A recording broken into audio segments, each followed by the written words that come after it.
Trump शदीद मुश्किल में है, रो रहा है, चीख रहा है, पिट रहा है। उसने नेटो को धमकी दी है कि अगर तुम मेरी मदद के लिए ना आए, स्ट्रेट ऑफ हार्मोज खोलने के लिए मदद ना की, ईरान पे अटैक ना किया, तो कल को जब तुम भी मुश्किल में होगे मुझसे कोई उम्मीद ना रखना।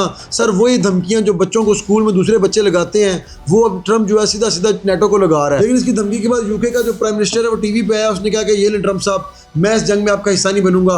इटली की प्राइम मिनिस्टर आई है, उसने भी अंगूठा दिखाया, मैं तुम्हारी कोई मदद नहीं करूंगी। जर्मनी का प्राइम मिनिस्टर आया, उसने भी अंगूठा दिखाया। यूनान का प्राइम मिनिस्टर आया, जापान का प्राइम मिनिस्टर आया। इसके अलावा ऑस्ट्रेलिया वालों ने भी रिटर्न में कह दिया कि हम तुम्हारी कोई मदद नहीं करेंगे। उसके बाद उसने चाइना से मदद मांगी आंखें बंद करके कि भाई तुम तो मदद करो, स्ट्रेट ऑफ हार्मोज खोलना है, बात करो ईरान से। चाइना ने जवाब देना भी मुनासिब नहीं समझा। सर आप देख रहे हैं कि पूरी दुनिया इस जंग से भाग रही है, नेटो ममालिक भी भाग रहे हैं, यूरोप भाग रहा है, चाइना भाग रहा है।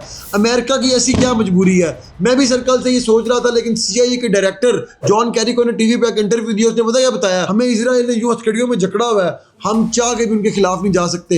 रीजन उसने बताया कि हमारा जो फाइनेंशियल सिस्टम है, जब किसी पार्टी ने इलेक्शन लड़ना और प्रेसिडेंट बनना होता है तो उसको कैश चाहिए होता है, फाइनेंशियल हेल्प चाहिए होती है, और सारी फाइनेंशियल हेल्प जो है ज्यूइश कंपनीज करती हैं। जैसे उसने नाम लिया एडेल्सन कंपनी है, शेल्डन एडेल्सन नामी बंदे की।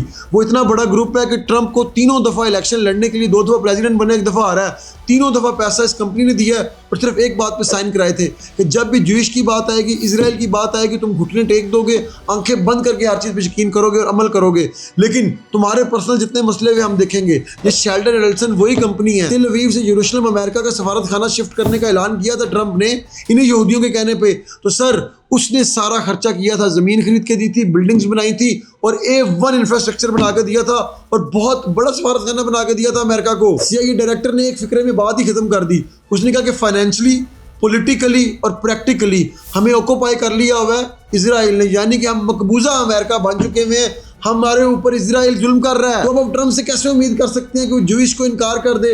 लेकिन सर यूके आज़ाद है, यूरोप आज़ाद है, चाइना आज़ाद है, इसलिए वो इजराइल को ठेंगा दिखा रहे हैं, अमेरिका को ठेंगा दिखा रहे हैं। सर आप देख लीजिएगा, ट्रंप अपनी और अपनी पार्टी की पॉलिटिक्स यहाँ पे ख़त्म करके इस जंग से निकलेगा।